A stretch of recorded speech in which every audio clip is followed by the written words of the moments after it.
Hey guys. So I was doing some studying and I went through a few of my emails and stuff and I got this reoccurring question.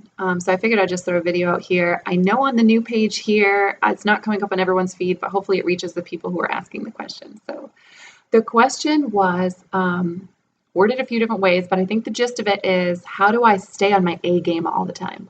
Like, how am I just always in it and always like sort of just staying on top of everything and staying motivated and staying in my A game? And the answer is I so don't. I mean, I really don't. Here's the age of social media. I guess it can come across with anyone. Like people, and I hear people talking about this, but I never really tuned into it. Very intuitive of other people to really catch on to the fact that we perceive others' lives as perfect because that's what's shown on the social media. Let me just tell you, you can talk to Craig and my kids. I crash and burn, like fall on my face, smash up my face, crash and burn.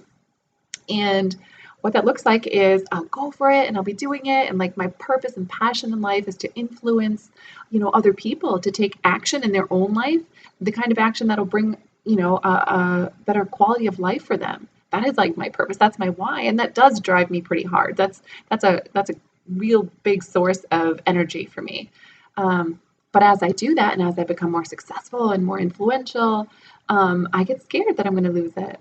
I mean, when you start finding your purpose in life and you feel like you're living out your purpose, you get afraid that that's going to get taken away. I'm human. Yes, of course I get afraid of that. Um, and what it looks like for me is, I mean, I was bulimic for 21 years. And what that looks like for me is this pull towards, bulimia. It looks like nagging, criticizing, and blaming other people. Craig usually gets the brunt of that. Like, why are you home so late? Since when do you come home this late? And you forgot my birthday and blah, blah, blah, whatever. It just complaints, and blaming. And I start really telling myself these stories like, I'm too busy. I'm too busy. I don't have time for everything. I don't have enough time for everything. Like, just ridiculous crap starts going on. I like, oh, I don't have time to work out. Oh, I'm going to grab this bag of chips because I'm too busy to make myself, some chicken. So that's what it looks like for me. And that can be a half a day or it can be half a month. I mean, it just depends on how soon I can pull from the tools. How soon do I be honest with the people around me that I actually can pull resource from? So my mentors, my closest friends that are in this kind of like that are facing the sky, not facing the problem, and help me really get off the problem and back facing the sky where I'm focused on the solutions, and really just calling me out on having a BS pity party for myself or acting just like a jerk, and not living in integrity with who I want to be. So, so the answer is, albeit on social media, I'm putting out inspirational things because that's what I want to do with my life. What I want to do is to hope that I connect with people in a way that that creates change and growth in their life. That'll make their life better and they're happier. That is my purpose. It doesn't mean that in the background scenes I'm not falling all over the place myself and struggling through my own things and having to find answers for it.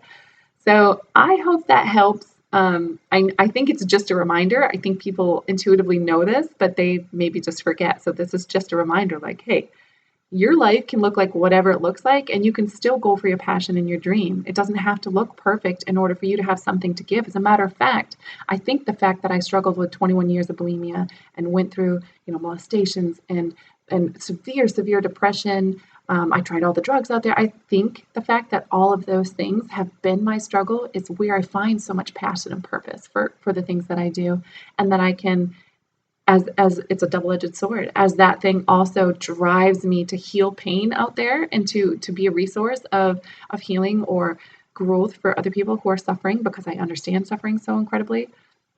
It also has a pull, and it was familiar for so many years that just comfortable being depressed and miserable was something that I related to. So it does pull at me from time to time, and as I grow, I continue to recognize it for what it is, and it's, although it feels familiar, it's not what I want. And I don't owe anyone anything. This world doesn't need anything from me. It's what I want.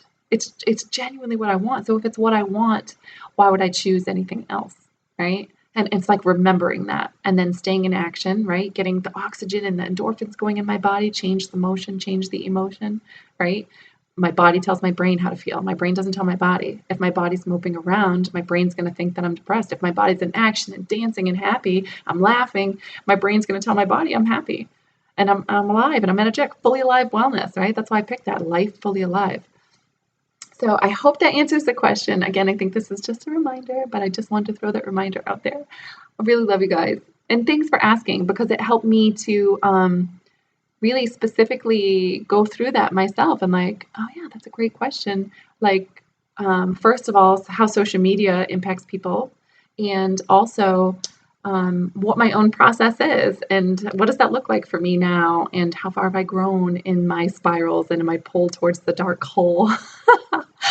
I'm really grateful for the question. So I hope this reaches the people that ask. Okay, love you guys.